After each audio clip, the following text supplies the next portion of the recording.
Welcome to a journey of transformation where pain and trauma empowered my own personal transformation.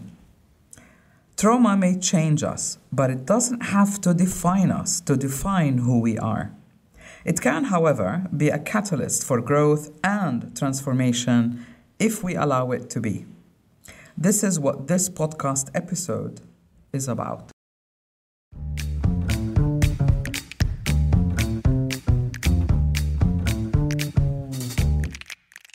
Hello, and welcome back to Unbox the podcast that helps you live your best.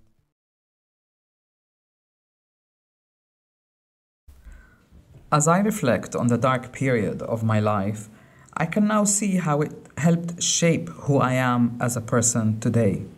It also shaped how I work. It taught me that resilience, empathy, and the importance of self-care. You've got to kind of rise up to the surface, have a breath, and then continue on with the struggle. Otherwise, you can't really cope. But the thing is that I've learned is keep moving forward. Do what you can, even if the path is unclear, even if you don't know where you're going, but you feel this inner calling, if you like. I can't do what I want, but I can do this. Keep moving forward because the path does open up. It really forced me also to confront my own demons along the way.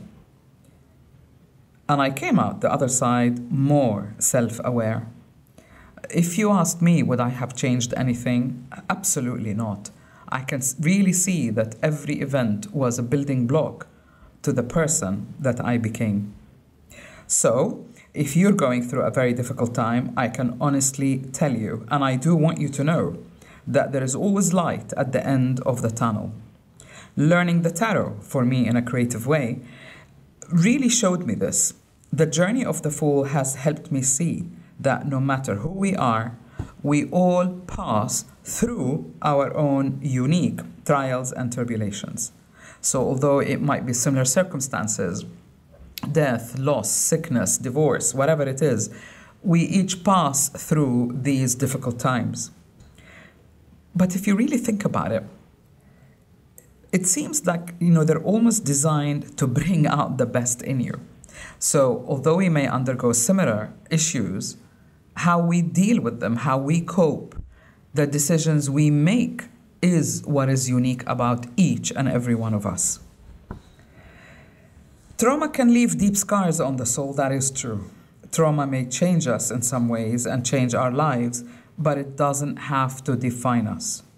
It can be a catalyst for growth and transformation if we allow it to be, if we step back, way back, really back, to see the big picture.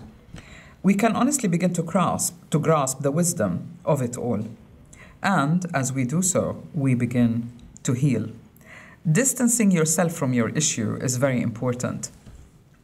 I remember during the invasion, I really couldn't cope, and there was lots of scuds flying around, and it was really, war was something else, and it was the first time that I've ever experienced that. At night, I just used to visualize floating up, all the way up, and looking down on Earth and seeing a different geographical area and wondering what is it like, how they're living. It just took me out of my immediate circumstance to kind of like see what the big picture. You can do it whichever way you want, but for me, that helped me to gain a different perspective. When you reflect, you might just find out that your darkest time had to have happened. Your difficult moment was necessary to shift a few things around in your life so that you can grow to your fullest potential. At the very least, to plant you where you can grow. Many of us don't see that. Our egos, our personalities make us think that this is personal.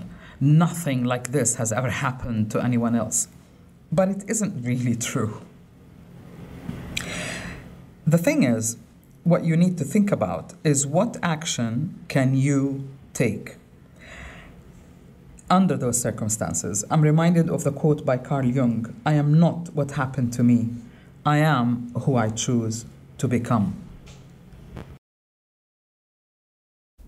During the Iraqi invasion, Mom and I spent some time alone at home in Kuwait, while the rest of the family managed to get out to go to Jordan, accompanying my dad, who wanted to really see if the family could move, if he could restart his business there, in an effort to resume our lives, I suppose, as normal as possible.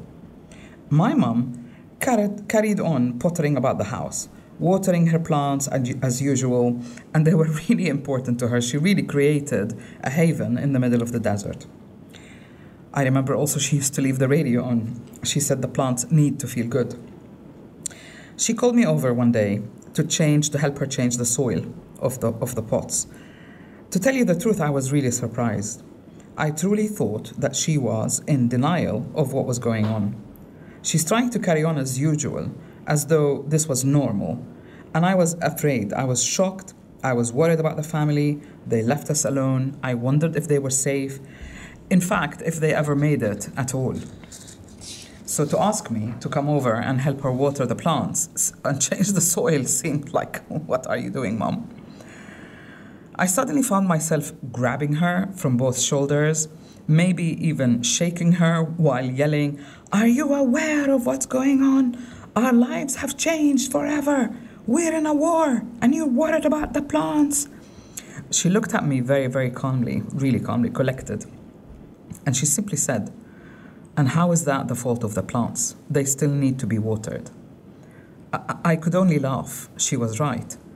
I overreacted, and she was absolutely right, doing what she can do under the circumstance. I admired her sense of, between brackets, being in the now, not compounding the trauma, but aiming to live life to the fullest as much as possible under whatever circumstances they may be. She maintained her resolve throughout her life, throughout this crisis, but really, up to the last minute of her life, she lived her life to the fullest. I caught her once talking to the washing machine. Yes, the washing machine. I was on my way to the kitchen, passed through the laundry room, and on my way I saw Mum sitting on a stool facing the washing machine and speaking to it calmly, as if she was casting a spell. She said, "Look here now. We're under siege. There's no transport.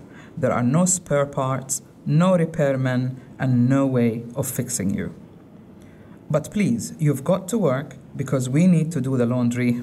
We need clean clothes. You're going to work now." And very calmly and assuredly, she switched the machine on, and lo and behold, it suddenly started. One of the first courses I attended upon arriving in London, at the recommendation of my former teacher and mentor Marin Jose, was the Silva method. We learned several techniques about getting the brain into a certain wavelength where you can solve problems, perceive issues, find solutions. Basically, you visualize 3 screens in your mind. The left is the problem, the middle is the issue being resolved, and the last frame is the solution, or after you've resolved it, how is the situation, how did it become? I called my mum and I told her I had to pay money to learn what you did with the washing machine. I think she just did that intuitively. And she also had that belief that nothing was personal. This is life. Life is up and down. Life is a lot of changes. On another occasion, when I was staying at my aunt's flat in London, a British telecom guy came to install the internet connection.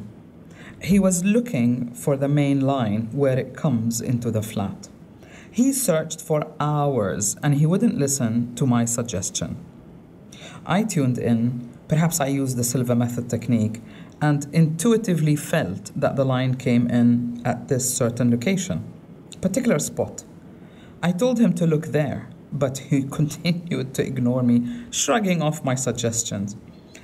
Finally, he had no other choice. He was getting tired and bored, I think, of looking for this spot where the line came in. Reluctantly, he did what I suggested, which is to take the skirting board off And voila, lo and behold, the line was there. When you're going through a difficult time, know that understanding comes in hindsight. Try not to analyze, but rather observe what's happening as though you're looking at a painting or watching a movie. Try and see what the theme is. How does this fit in the narrative? Then that particular issue or time of your life will begin to make sense. Acknowledge what you wish for. In my heart of heart, amidst this trauma, all I could think about was leaving and going to London. Why? I had no idea, but it was such a persistent thought. So my suggestion is that you acknowledge deep down what you feel, not from the ego, not kind of revenge or anger, but truly, if anything was possible, what is it? What is it that you yearn for? Understanding comes later. But right now, in the middle of a crisis, what's important is you taking a step and connecting truthfully with your inner thoughts and inner feelings. This is what helps you to come out of the tunnel and eventually see the light. After 3 or 4 years of moving to London, after the invasion, a couple of my friends came to visit. They both encouraged me to join them on a trip to Spain and Morocco. My joining them wasn't really certain because my circumstances were not certain. I had yet no residency in England, and it was doubtful if I would leave whether I would be allowed to come back in. I had applied to stay, but the whole thing was really risky. My old friend Rana, whom I've known since we were 10 years old, came to the embassy with me, and my old new friend, Baria, stayed behind to pack our suitcases. They were just kind of getting ready for whatever scenario that was going to happen. To my delight, I was issued the visa to Spain, and we called Baria to tell her, hey, the visa is out, but she was already on her way in a taxi to meet us, and we went directly to the airport. This was a big deal for me, because I wasn't allowed to go anywhere, otherwise I'd lose the grounds of why I was staying in England. It was a big deal.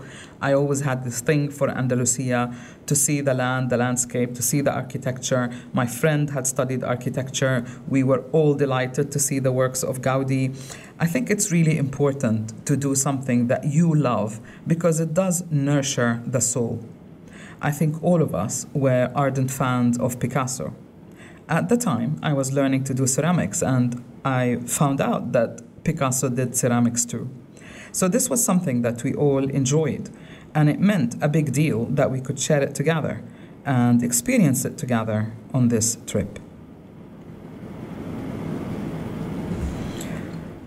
To commemorate the event or the occasion, I bought a scarf in Spain, and the scarf had a quotation by Picasso saying something to the effect of, in art, to search is not the thing, to find is the thing. And this was about, 30 years ago, but it made an impact on me. So it's not the analysis. And again, I remember an old Chinese proverb that says, worrying is like a rocking chair. It gives you something to do, but nowhere to go. What you want is to have the right action in the right direction towards the solution or towards where you want to go. I want to read you this quotation from Picasso. I searched and recently I found it. It was part of an article that was published in New York in 1924. Of course, he's talking about his artistic creation process. He said, I can hardly understand the importance given to the word research in connection with modern painting. In my opinion, to research means nothing in painting. To find is the thing. Nobody is interested in following a man who, with his own eyes, are fixed on the ground, spends life looking for the purse and the fortune that is put on his path.